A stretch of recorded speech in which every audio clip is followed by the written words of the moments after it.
Discount समझ में आया? डिस्काउंट की एंट्री समझ में आई?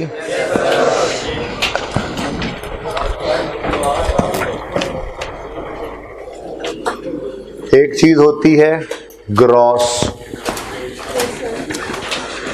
ग्रॉस वो रिसीवेबल भी हो सकता है, पेबल भी हो सकता है। देख लिया था हमने, यानी डेटर भी और क्रेडिटर भी। रिसीवेबल पेबल मैंने जनरल टर्म यूज कर ली ना, ठीक है भाई। तो आपका कोई क्वेश्चन है जहन में? जी बोले।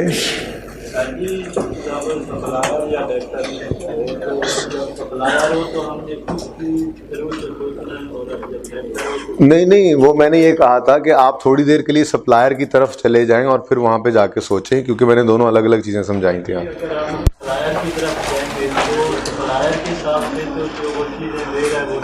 नहीं, जब आप बायर, मैंने इसलिए बायर और सेलर बोल दिया था। अगर आप बायर हैं तो आपको डिस्काउंट रिसीव होगा, और अगर आप सेलर हैं तो आप डिस्काउंट अलाउ करेंगे, ठीक है। इसीलिए मैंने बायर और सेलर कह दिया था, ठीक है ना।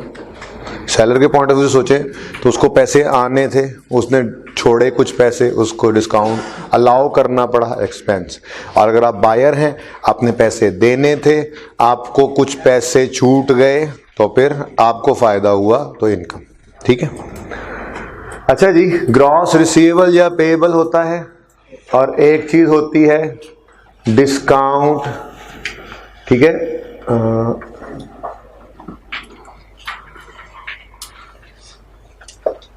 डिस्काउंट रिसीवेबल हो तो हमें अलाउ करना पड़ता है, पेएबल हो तो हमें रिसीव होता है।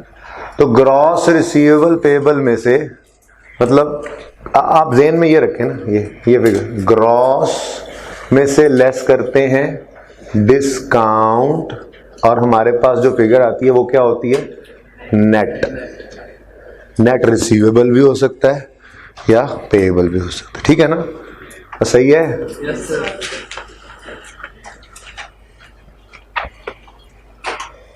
अब ये चीज आपके साथ साथ चलेगी। ये जब भी कोई डिस्काउंट की एडजस्टमेंट आएगी, हमने ये तीन चीजें ढूंढा करनी, ठीक है। आपको मार्कअप मार्जिन एएफसी में सिखाया जाता है? नहीं सिखाया जाता? चलो मैं सिखा दूंगा। सिखाया जाता है वैसे, ठीक है। आपने नहीं सीखा, आपका कसूर है। बहरहाल मैं भी, सिखाया भी जाता है तो मैं सिखाऊंगा। कोई भी बात ऐसे ना किया करें कि हमने नहीं सीखा हो। जो आप सीख के भी आए हैं ना, पता नहीं किस तरीके से सीख के आए हैं, उस्ताद का अपना एक मेथड होता है, तो मैंने अपने तरीके से आपको सिखाना ही सिखाया। इसलिए ये ना कह दिया करें फटाफट, हाँ नहीं नहीं नहीं, क्या मतलब सीखा है तो बता दे, मैं तो सिखाना ही है, ठीक है। वो ये हो जाएगा, थोड़ा सा सिखाने में आसानी हो जाती है, बस और कुछ नहीं। अच्छा, परसेंटेज रुपीस दोनों में ये बात हो सकती है, बोलो कि नहीं? परसेंटेज में अगर यही बात करें तो हम यूं कह रहे होंगे ना, अगर जी मिसाल के तौर पे 5% डिस्काउंट है, तो हम कहेंगे टोटल 100 था, 5% डिस्काउंट मिला, 95 रह गया। वही बात रुपीज में, रुपीज के साथ ही परसेंटेज लिखा हुआ मैंने, ठीक है। रुपीज में वही बात लिखी जा सकती है। आप उस तरह कह सकते हैं जी टोटल इतनी अमाउंट थी, इतने नंबर ऑफ, इतने रुपीस डिस्काउंट मिल गया, तो फिर इतना। तो आपने ये वर्किंग किया करनी है जब कभी डिस्काउंट की एंट्री हो जाए, ठीक है। डिस्काउंट की जब भी एडजस्टमेंट आए, हमने ये एंट्री का ये तीन फिगर्स निकाल लिया करनी है, ठीक हो गया।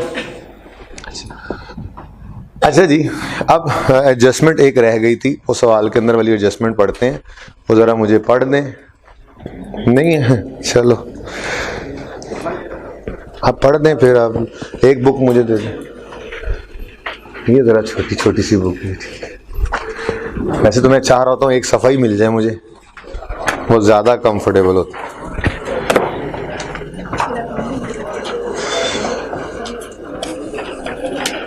जी, क्वेश्चन नंबर 10 में एक एडजस्टमेंट थी, एडजस्टमेंट नंबर 10।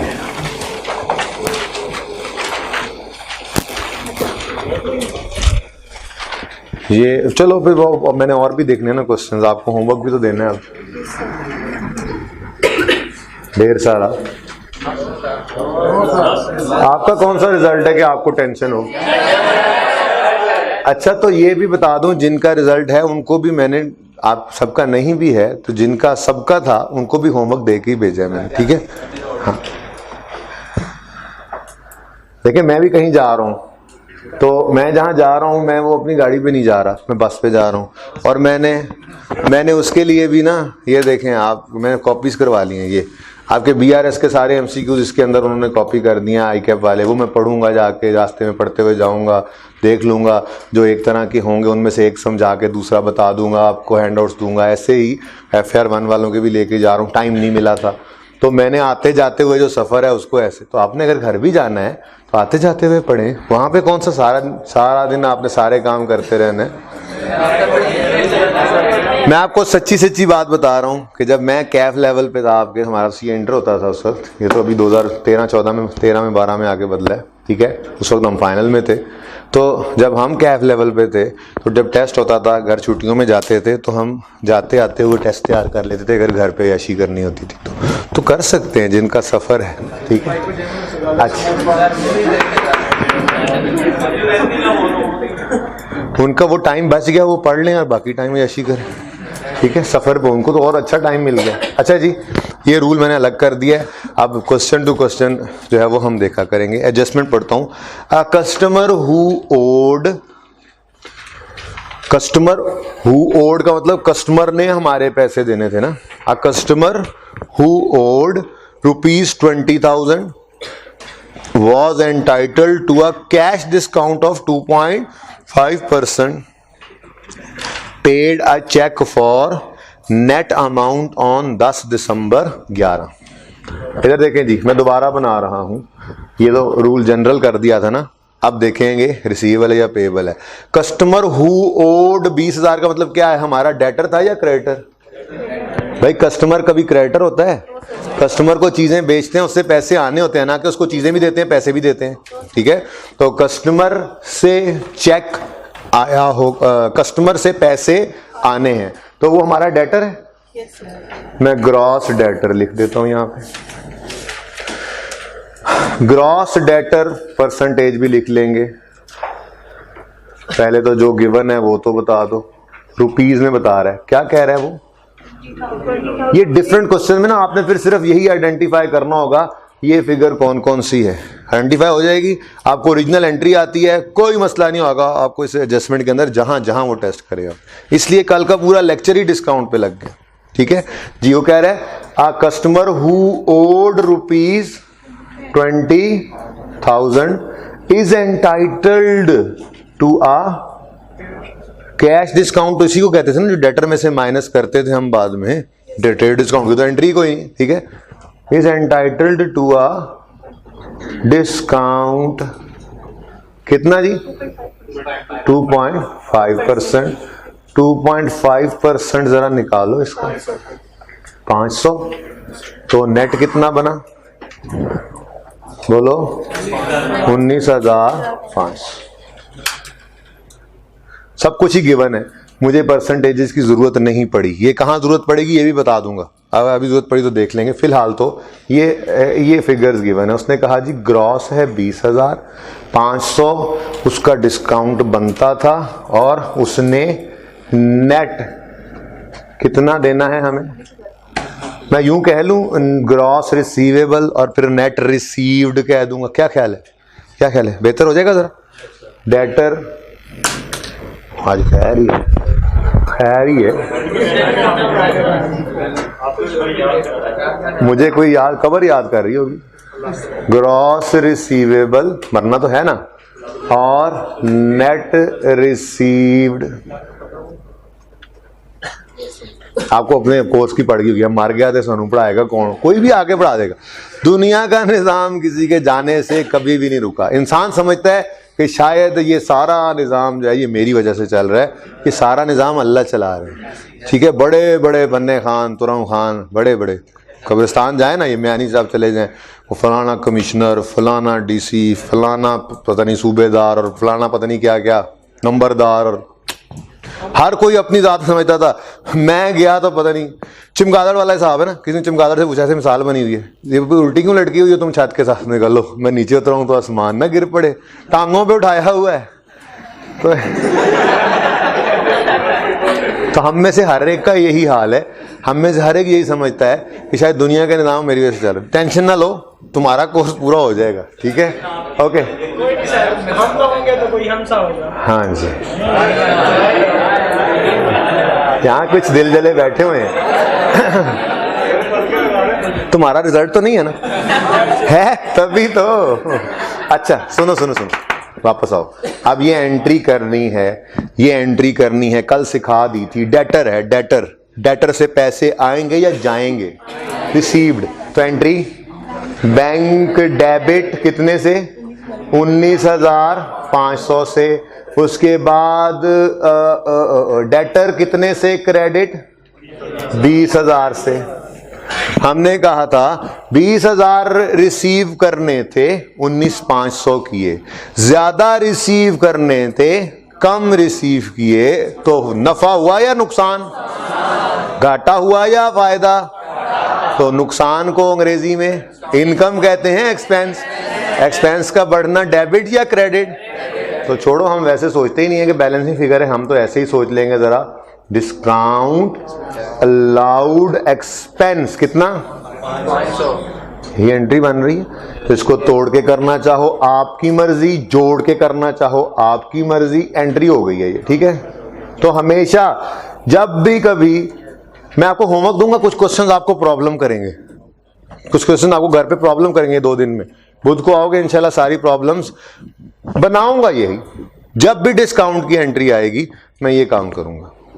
अब वो गलती कर दिया करेगा कभी कभी। देखो हमारा इस वक्त टॉपिक जो है उसका नाम क्या है? बैंक रेकन्सिलिएशन से। इसमें हम बैंक अकाउंट और बैंक स्टेटमेंट को, यानी बैंक बैंक बैंक बैंक की बातें हो रही होती हैं यहाँ पे, ठीक है। हमने कभी डेटर का लेजर नहीं बनाया, कभी किसी इनकम एक्सपेंस का लेजर इस टॉपिक में अभी तक। रेलेवेंट ही क्या है? बैंक। तो हमारा फोकस भी किस पे होगा कि जब पैसे आए तो बैंक डेबिट कितने से होना है, जब पैसे जाएंगे तो बैंक क्रेडिट कितने से होना है। ये बार बार एडजस्टमेंट क्यों आती है? आप आगे जाएंगे, बैड डाउटफुल डेट का टॉपिक आएगा, डेटर के ऊपर होता है, वहां पे हमारा कंसर्न डेटर बन जाएगा। डेटर से कितने निकलने थे, वो गलतियां करेगा ना, निकालने इतने, निकाल इतने दिए, समझ नहीं आ रही होती उसको, ठीक है। तो ये हर टॉपिक के अंदर जाके फिर देखेंगे। इस वक्त हमारा स्ट्रेस किस पे होगा? बैंक जो पैसे आने पर डेबिट होना है वो गलत डेबिट ना हो जाए कहीं, बैंक जो पैसे जाने पे क्रेडिट होना है वो गलत क्रेडिट ना हो जाए कहीं, तो ठीक है ना। अच्छा अब ये तो है ओरिजिनल एंट्री, होना तो ये चाहिए था। ये क्या है जी? ये होना चाहिए था। अच्छा सुने, आपका पूरा एक टॉपिक है रेक्टिफिकेशन ऑफ एरर्स, वो अलग से पढ़ेंगे, लेकिन थोड़ी थोड़ी ऐसे ना तैयारी उसकी ज़हनी तौर पे मैंने आपकी कराई हुई होगी। वो तो फुल फ्लेज एक टॉपिक होगा, ठीक है, लेकिन उसकी तैयारी हम थोड़ी थोड़ी यहाँ से करके चलेंगे। रेलेवेंट टॉपिक की रेक्टिफिकेशन वहीं करते जाएंगे, बीआरएस के अंदर रेक्टिफिकेशन, लेकिन वो मैं उस तरीके पे नहीं करवा रहा हूँ। हाँ, फिक्स एसेट एंड डेप्रिसिएशन में जाके मैं आपको रेक्टिफिकेशन तफसील से पढ़ा दूंगा। होना चाहिए था ओरिजिनल एंट्री कहते हैं, वो कुछ गलत कर देता है, रॉन्ग एंट्री, ये सारी बात समझाऊंगा। फिलहाल इसको कराए बगैर भी काम चलता है तो वो काम चला लेते हैं, ठीक है, जबानी जबानी। अब पढ़ते हैं वो क्या कह रहा है। A customer who owed 20,000 and was entitled to a cash discount of 2.5 paid a cheque for the net amount on 10 December 11। Net amount से ही चेक पे करना था ना उसने। 10 दिसंबर को चेक पे किया, मतलब हमारे महीने में ही चेक आया है। अब चेक उसने कितने से पे किया, कितने का पे किया होगा? घर से चेक कितने का लिख के लाया होगा? 19,500 का। यानी हमने बैंक को डेबिट कितने से करना था? हम वो अकाउंटेंट है जिन्होंने बीआरएस की क्लासेस मिस नहीं की थी और डिस्काउंट का कॉन्सेप्ट पढ़ लिया था, छुट्टी में घर नहीं चले गए थे। हम वो अकाउंटेंट है कि हमें पता है डिस्काउंट की एंट्री का क्या होती है, अगर डेटर से चेक आया उसे डिस्काउंट अलाउ हो जाए। और ये कौन सा डिस्काउंट है? हम वो अकाउंटेंट हैं, ये वो अकाउंटेंट नहीं है। इसने क्या किया? इसने कल भी छुट्टी की थी, ये आज भी छुट्टी पे 2 दिन पहले घर चला गया था। ये वो अकाउंटेंट है, इसने क्या एंट्री कर दी? द कैशियर, वो इसीलिए तो कैशियर है, आगे गया ही नहीं। The cashier erroneously, mistakenly, erroneously गलती से, the cashier erroneously recorded the gross amount in the bank column of cash book। Bank column of cash book का मतलब क्या है? और बैंक अकाउंट कैश बुक। अब आपका सवाल चल रहा था, आज नोट ही नहीं किया करने वाले ने, चला गया वो जिसने जिम्मेदारी ली थी नोट करने, आज वो आया ही नहीं। चले चले, कैशियर चला गया, एडजस्टेड कैश बुक बन रही थी, सब कुछ लिखा हुआ था, वो लिखा ही रहेगा। BRS बैलेंस एज पर, बेटा अल्लाह आपकी दिल की आंखें खोले, आपको नजर नहीं आ रहा तो कुछ चीजें ऐड, कुछ चीजें लेस, और बैंक स्टेटमेंट, ये कुछ फॉर्मेट ऐसा होता था हमारे सवाल का। तो आज सिर्फ रेलेवेंट इंफॉर्मेशन वहां पे लेते हैं जी। अब मुझे बताइए होना क्या चाहिए था? 19,500 से बैंक को डेबिट होना चाहिए। मैं आपको रेक्टिफाइंग एंट्री नहीं करवा रहा, मैंने पहले भी नहीं करवाई शायद। मैंने आपको कहा था एक नाम एंट्रीज अगर देखोगे ना कहीं तो सस्पेंस का लिखा हुआ आएगा, वो तो लेना ही नहीं। मैंने कहा था अंडर ओवर करके गुजारा चलाओ, फिलहाल ये टॉपिक गुजारो, इसके काम पूरे करके चलो। अब आपने मुझे बस देसी झटके तरीके से बताना है, जैसे आप अंडर ओवर प्रोविजन समझा रहे थे मुझे। बैंक डेबिट होना था ना, बैंक डेबिट कितने से होना चाहिए था? बैंक उसने gross amount record, bank debit होना कितने से चाहिए था? बैंक डेबिट हो कितने से गया? बैंक ज्यादा डेबिट हो गया। कितना ज्यादा डेबिट हो गया? तो क्या कर दोगे? 500 से क्रेडिट, और यहां पे लिख दोगे डिस्काउंट अलाउड। बस ये लिख दोगे, ना समझ आए तो कुछ भी लिख दो, ठीक है। ये डायरेक्ट भी निकल सकता था 20,000 पे 5% लगा के, लेकिन ये इतनी आसान एडजस्टमेंट है, आगे जाके ये मुश्किलें पड़ेंगी। पता है क्या होगा? कभी वो कहेगा बैंक में डेबिट होना था, नेट कर गया ग्रॉस, हम सही करेंगे। कभी वो कहेगा, लिख देगा बैंक में नेट डेबिट होना था और नेट ही दे दिया, हमने कुछ नहीं करना होगा, ध्यान रखना पड़ेगा। कभी वो कहेगा नेट अमाउंट ये है, हमें मिली हुई है। कभी वो कह देगा ग्रॉस अमाउंट ये है, हमें निकालनी पड़ सकती है। तो ये मुख्तलिफ केसेस आएंगे, ये इंशाल्लाह बुध जुमेरात तक जाके मैं आपको सारी पॉसिबिलिटीज इसमें बता दूंगा कि 1 2 3 ये एंगल्स हो सकते हैं सवाल पूछने के उसके, ठीक है ना।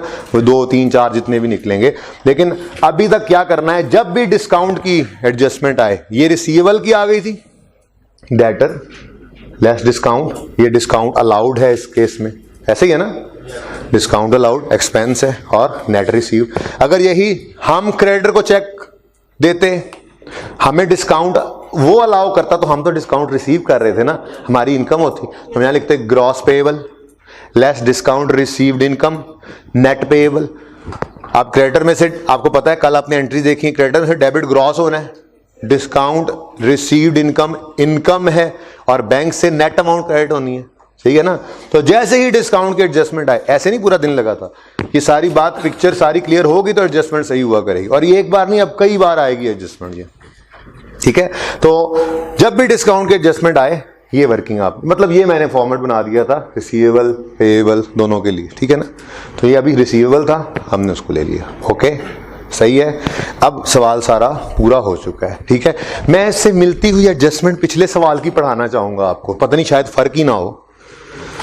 कौन से नंबर पे है? 10 पे ही है, बिल्कुल ही सेम है वैसे।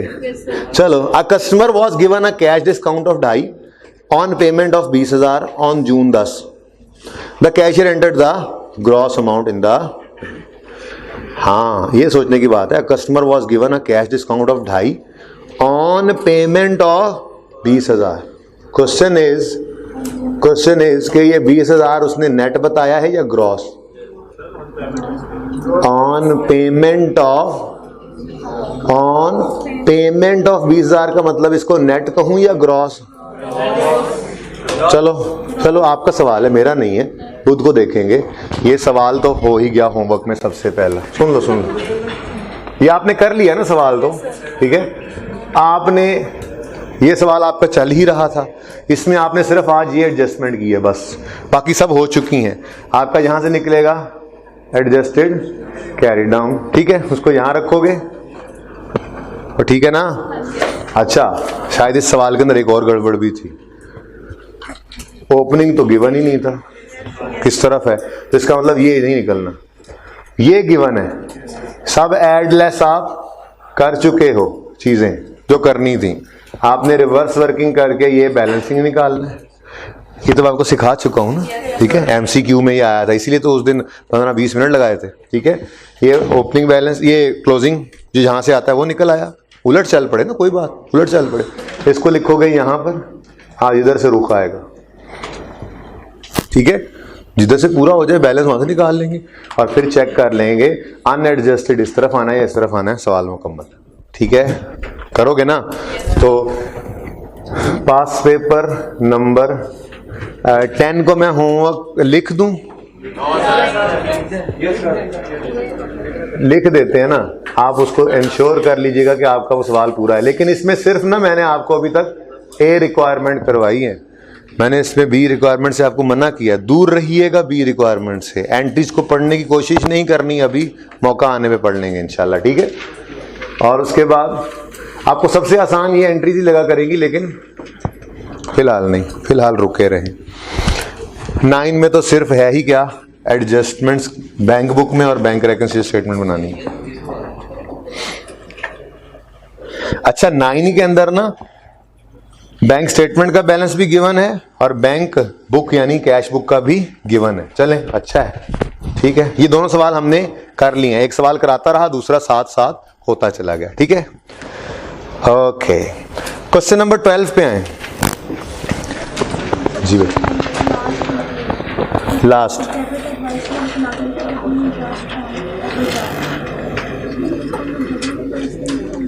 सुने सुने सुने सुने, एडजस्टमेंट 11 इंपॉर्टेंट एडजस्टमेंट है।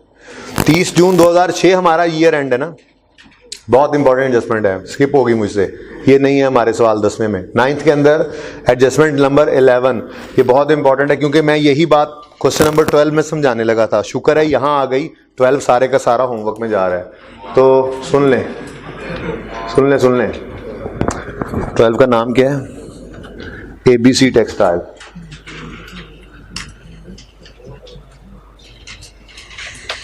ठीक है जी बेटा।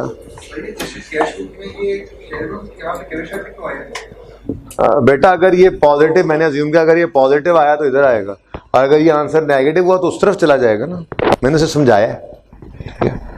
ओके, ये क्या, इस सवाल का नाम था मुबारक, और इस सवाल का नाम क्या है, जल्दी जल्दी जल्दी,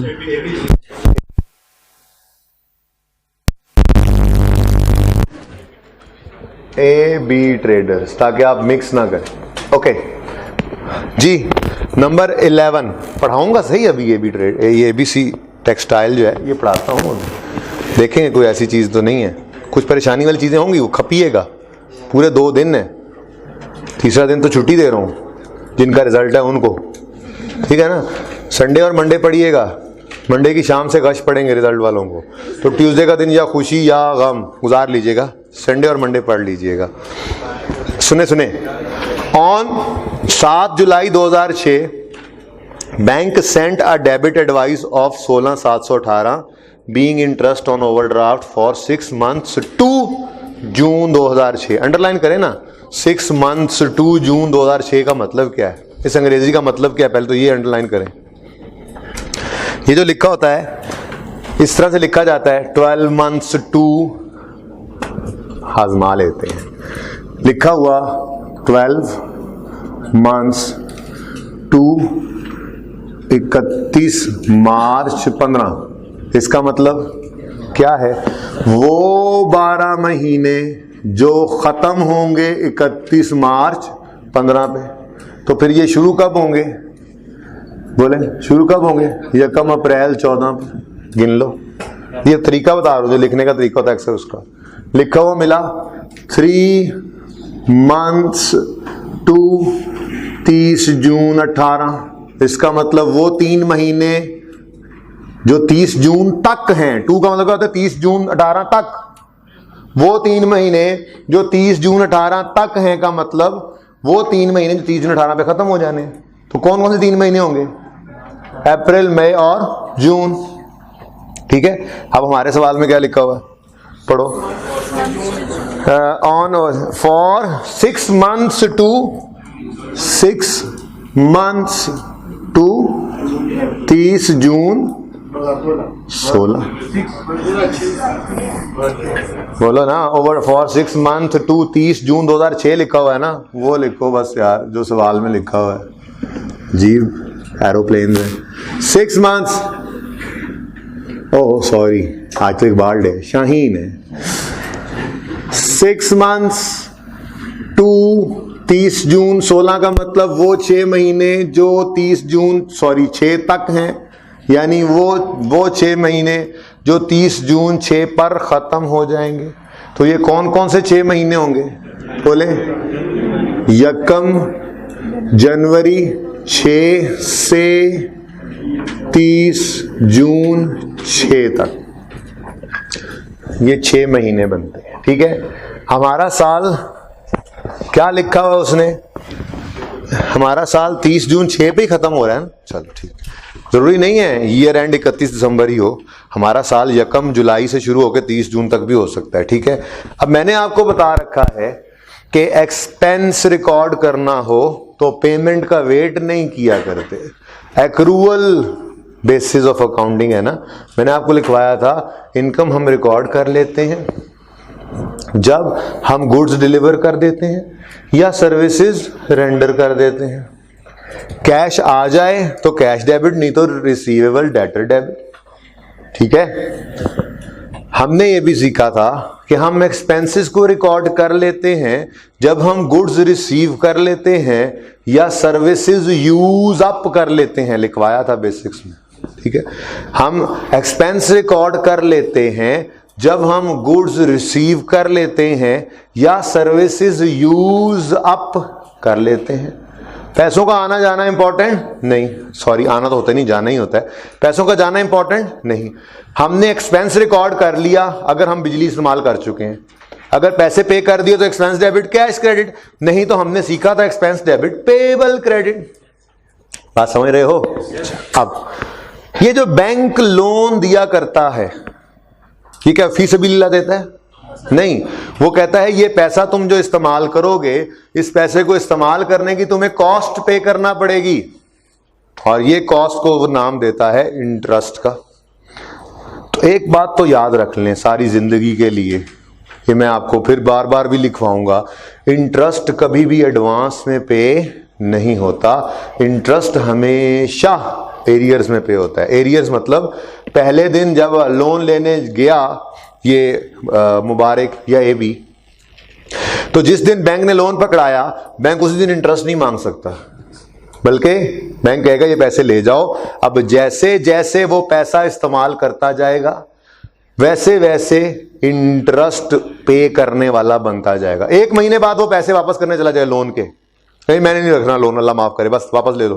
वो कहेगा 1 महीना गुजर चुका है, ये 1 महीना तुमने इंटरेस्ट लोन इस्तेमाल कर लिया है, इसके ऊपर मुझे इंटरेस्ट पे करो। बात समझे हैं? तो लोन बैंक से लिया, उसकी कॉस्ट उस पर इंटरेस्ट पे करना पड़ता है, और वो हमेशा एरियर्स में होता है। ठीक है, अब मैं आपको बता चुका हूं ओवरड्राफ्ट क्या होता है। भाई इन 6 महीनों में हमारा बैंक से या क्या होता रहा होगा, पेमेंट ज्यादा जाती रही होंगी और बैंक नेगेटिव में रहता रहा होगा ओवरड्राफ्ट में, बैंक उसके ऊपर इंटरेस्ट चार्ज करता रहा होगा। बैंक ने कहा होगा ना 6 महीने बाद या साल बाद, ये अरेंजमेंट होता है कि आपसे एक ही बार इंटरेस्ट ले लिया जाएगा। अब बैंक ने खत लिखा कि यकम जनवरी 6 से 30 जून 6 तक के 6 महीनों का जो इंटरेस्ट है वो बनता है, इधर देखें 30 जून 6 हमारा साल एंड हो रहा था, उसने कहा जो इन 6 महीनों का इंटरेस्ट है, साल तो चला आ रहा था, शायद ओडी इस वक्त हुआ होगा, जो भी केस है, ठीक है, इन 6 महीनों का इंटरेस्ट जो बनता है वो कितना है? 16,718। अब जो बनता है तो बनते हैं की एंट्री ये तो हो गई, इंटरेस्ट एक्सपेंस तो डेबिट कितने से? 16,718।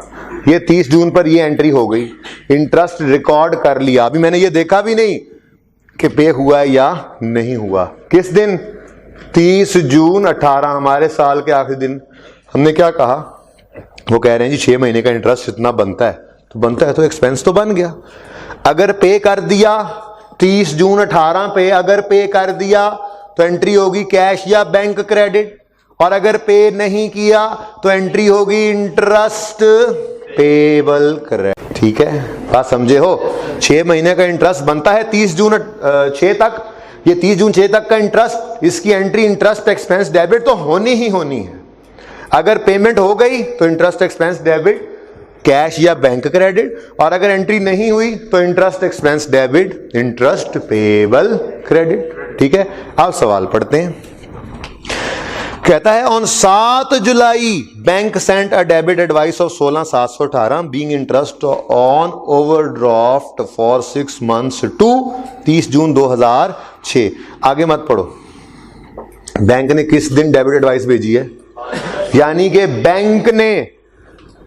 बैंक ने यहां कहीं 30 जून 7 गुजरने के बाद, 30 जून 7 गुजरने के बाद ये ना साल के एंड पे एंट्री बने, बस ये देख लो 30 जून 2006 पर मैंने कहा आप एंट्री कर दो इंटरेस्ट एक्सपेंस डेबिट। ठीक है, कितना बोला था अभी आपने? 16,718। ठीक है, बैंक ने पेमेंट किस दिन, बैंक ने पैसे किस दिन काटे हैं बताओ? बैंक ने पैसे किस दिन काटे हैं? हमारा साल गुजर गया है उसके बाद। इधर देखो, यानी कि बैंक ने 7 जुलाई 2006 पर, हमारा साल 30 जून 6 पे खत्म हो रहा था, बैंक ने 7 जुलाई 6 पर ये एंट्री की है बैंक क्रेडिट। ऐसा ही है? बात समझे हो कुछ? अब देखो हुआ क्या है, बस और इधर लाओ, माजरत। 30 जून 2006 पर इंटरेस्ट एक्सपेंस 718। अब काम हो गया, साल में एंट्री चलेगी जी। इधर देखें, इंटरेस्ट किन 6 महीनों का था? यकम, जुलाई, जनवरी। अच्छा ठीक है, तो 12 बन जाएंगे। किन 6 महीनों का था? यकम जनवरी 6 से 30 जून 6 तक के 6 महीनों का इंटरेस्ट था। बोलो तो फिर ये एक्सपेंस तो बन गया ना, ये पे हो या ना हो, ये एक्सपेंस है, इन 12 महीनों का है। ये देखो 12 महीनों के अंदर अंदर 30 जून 6 पर ही खड़े होके हमने 6 महीनों का सही, इन 12 महीनों में, इस साल में तो आएगा ना। ठीक है, हमने 30 जून 6 पे खड़े होकर एंट्री पास की इंटरेस्ट एक्सपेंस डेबिट। लेकिन बैंक ने इस दिन ये पैसे काटे ही नहीं थे, तो इस दिन क्या एंट्री बनती थी फिर? बोलो, इंटरेस्ट पेएबल क्रेडिट 16,718 से। ये बात समझिएगा। 30 जून 6 पे हमारा एक्सपेंस तो बन गया था, रिकॉर्ड किया। क्या बैंक ने 30 जून 6 पे ये पैसे काट लिए? नहीं, बैंक ने तो 7 जुलाई को जाके काटे हैं। तो 30 जून 6 पे एंट्री बनती थी interest expense debit interest payable credit. अब बैंक ने जो 7 जुलाई को जाके पैसे काटे तो बैंक तो उस दिन क्रेडिट हुआ। अब इस दिन क्या इंटरेस्ट एक्सपेंस फिर डेबिट कर दें? बोलो, इंटरेस्ट पेएबल डेबिट 16,700।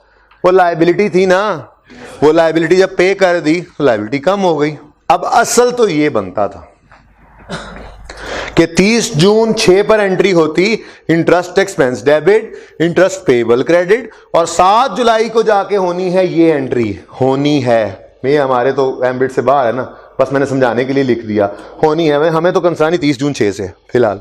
ठीक है, तो 7 जुलाई को जाके जो एंट्री होनी है वो पता नहीं क्या है। 30 जून पे क्या होना चाहिए था? Interest expense debit interest payable credit. ठीक है, अब वो क्या कहता है? It had been entered in the bank book.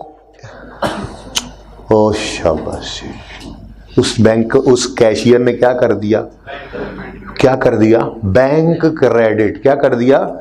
किस दिन? जाहिर सी बात है 30 जून वाली कैश बुक में, यानी उसने एंट्री कर दी। होना चाहिए था ये होना चाहिए था। ठीक है जी। अब उसने क्या कर दिया? उसने क्या कर दिया? Bank credit. कितने से? कितने से? अब ये एडजस्टेड कैश बुक ना दूसरे सवाल के, ठीक है, समझ जाओ वैसे ही। आप सही है ना, ये ना कहना एक ही में डालते रहना। अच्छा, वो सवाल की एडजस्टमेंट खत्म जी। ये होना चाहिए था बैंक कितने से क्रेडिट, बैंक क्रेडिट होना ही नहीं चाहिए था। बैंक ने तो क्रेडिट होना है जाकर अगले साल 7 को। इस साल में बैंक क्रेडिट होना, उसने क्या कर दिया, बैंक को क्रेडिट। गलत किया, सही करने के लिए क्या करोगे, डेबिट। तो बैंक को करोगे 16,718 से डेबिट, एंट्री नहीं करनी, बस ज़बानी करो। होना चाहिए ही नहीं था क्रेडिट, कर दिया, गलत हो गया, डेबिट करो। और यहां पे क्या लिखो, ये जी इंटरेस्ट तो अभी पेएबल है, ठीक है ना। कोई बात समझे हो, नहीं भी समझ आई तो दोबारा बात कर लेंगे बुध को, ठीक है। इसको जल्दी से नोट करो। वैसे आपस की बात है, अड़ना शुरू कर दिया था। चलो ठीक है, आज तो 2 मिनट रह गए बस, आज जल्दी छोड़ना है इनको, बच्चे भी कम है। हाँ, बच्चे कम है ना, दिल थोड़ा सा खराब हो गया है। लेकिन आप अहम बात पढ़ रहे हैं, सुने क्या ये वाला रिपीट करूं, नहीं आए थे, मेरा कसूर है। टाइम पे आया करो और टाइम पे जाया करो क्लास।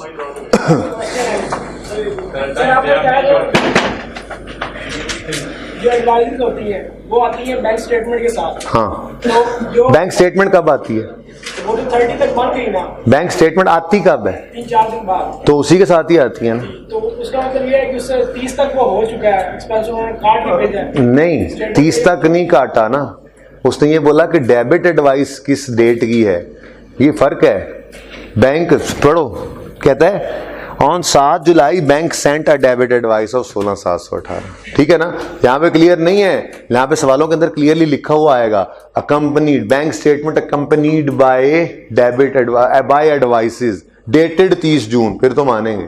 एडवाइस का मतलब ही है कि बैंक ने भेजा, हाँ भाई पैसे कट गए। 30 जून का इंटरेस्ट मैक्सिमम 30 जून की शाम को ही कट सकता है, इससे पहले तो कट ही नहीं सकता। तो उसने लिखा हुआ 7 जुलाई को उसने डेबिट एडवाइस भेजी, मतलब हम ये अज्यूम करेंगे कि 7 जुलाई को उसने ये इंटरेस्ट काट के भेजी है डेबिट, ठीक है। क्योंकि उसने ये नहीं लिखा हुआ था कि इनकी डेट क्या है, 30 जून ईयर एंड के लिए है ये एडवाइस। तो फिर जो डेट उसने बोली हुई है, बैंक स्टेटमेंट हमारे साथ को आई है। कंफ्यूज ना करो। जब आपको ये कहना चाहेगा ना कि ये 30 जून तक की एडवाइस है, तो वो लिख के भेजेगा advices for the year and 30 जून से। सवाल देखते हैं उसके।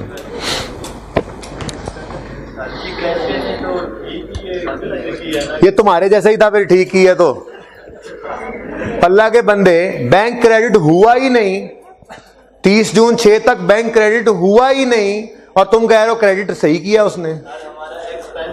बेटा एक्सपेंस तो डेबिट भी किया है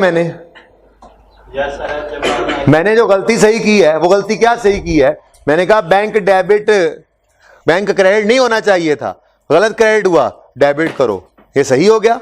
अब बैंक डेबिट हो गया तो क्रेडिट किसको कर लो, इंटरेस्ट पेएबल को। एक्सपेंस को तो मैंने छेड़ा ही नहीं, एंट्री अपनी जगह है। मैंने यहां क्या लिखा है, bank debit interest payable credit, expense record किया है, वो सही किया है। हमने ही सही किया, उसने नहीं सही किया था, उसने तो चवल ही मारी थी। उसने interest expense debit bank credit कर दिया था, हालांकि बैंक क्रेडिट हुआ ही नहीं, ठीक है। बात करेंगे मजीद इस पे बुध को जब आएंगे। तो क्वेश्चन नंबर 12 देखें जरा, देखें क्या, घर से देख के आइएगा। उसके बाद सुने, आपको जो फायदा होना है वो छुट्टी वालों को हो ही नहीं सकता। आप इन सवालों के साथ लड़ झगड़ के आएंगे, एक एक 2-2 एडजस्टमेंट्स होंगी हर सवाल में, कॉन्फिडेंस भी मिलेगा कि ज्यादातर सवाल तो हो जाता है। लेकिन अभी टॉपिक हमारा चल रहा है, अभी तो मैंने इसके ऊपर कम से कम भी 5 से 6 दिन लगाने, तो कितना को अभी ये और परफेक्शन की तरफ जाएगा ये खुद सोच लें। लेकिन आप फिर भी इसमें से जो है वो आधे से ज्यादा सवाल सही कर रहे होंगे इंशाल्लाह, ठीक है।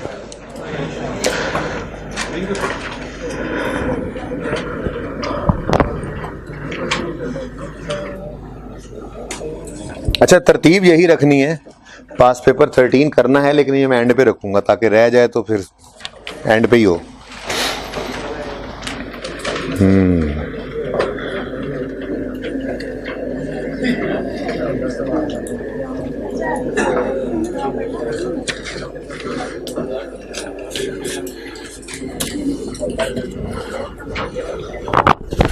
पास पेपर 17 हाँ हाँ, पास पेपर 18 बस। देखें जी 3 सवाल दिए हैं मैंने करने के लिए, तो ये 3 दिए। वो तो आपने कंप्लीट कर लेने हैं, बस ये इंश्योर कर लेना है कोई एडजस्टमेंट ऐसी ना हो जो समझ ना आ रही हो, ठीक है, या कोई एडजस्टमेंट ऐसी ना हो जो रह जाए, ठीक है, क्लियर है। चलें, तो उसके बाद दिल तो मेरा बहुत कर रहा है कि और भी सवाल दूं, लेकिन ये काफ़ी है। सुने सुने सुन लें, एक सवाल और ले लें।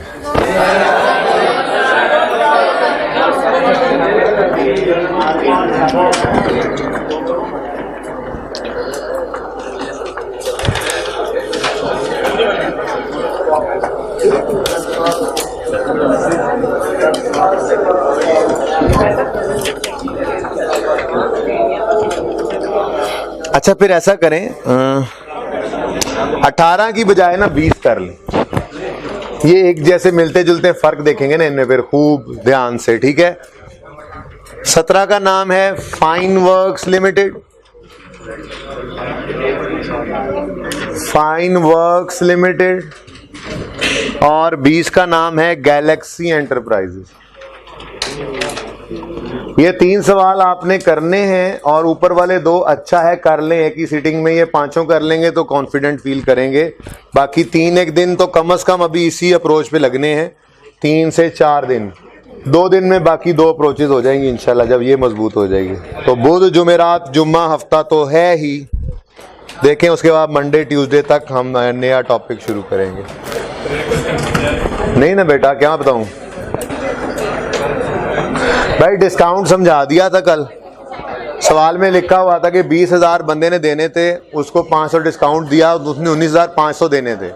अब एंट्री बनती थी ये, एंट्री बनती थी ये, यानी असल में बैंक को डेबिट कितने से करना था, 19,500 से, लेकिन सवाल में लिखता है कि अकाउंटेंट ने बैंक को डेबिट कर दिया पूरे 20,000 से। करना कितने से डेबिट था, 19। क्यों? क्योंकि हम नेट अमाउंट, ये आप अगर कल वाला लेक्चर रिवाइज करेंगे ना तो ये, भाई चुप कर जाएं प्लीज, चुप कर जाएं,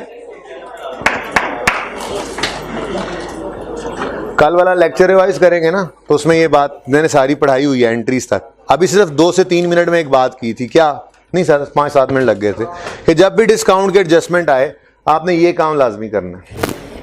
इससे आप अलग जगह ग्रॉस नेट और डिस्काउंट कितना है, अब वो गलती पढ़ के देखा करेंगे गलती क्या की हुई है उसने, अगर की हुई है तो। अब एंट्री ओरिजिनल लिख ली, ये होना चाहिए था, ये हमने कल देख लिया था कि ये होना चाहिए होता है जो, ठीक है। अब बैंक को क्रेडिट करना था 19,500 से डेबिट करना था, सॉरी पेमेंट नहीं है रिसीट है, बैंक को डेबिट करना था 19,500 से। सवाल में लिखा हुआ है कि कैशियर ने गलती से बैंक को डेबिट कर दिया 20 से, तो डेबिट करना था 19,500 से, डेबिट कर दिया 20 से, तो 500 से हमने क्रेडिट करके इस गलती को सही कर दिया कि डिस्काउंट का इम्पैक्ट है, ठीक है। वैसे मैं आइंदा ऐसा नहीं बताऊंगा आपको, ठीक है ना, नहीं चूंकि आप अगले दिन 2-3 मिनट लेट गए थे और बोले नहीं थे, इसलिए मैंने भी बता दिया, ठीक है जी। बाकी जिनका रिजल्ट है बेस्ट ऑफ लक।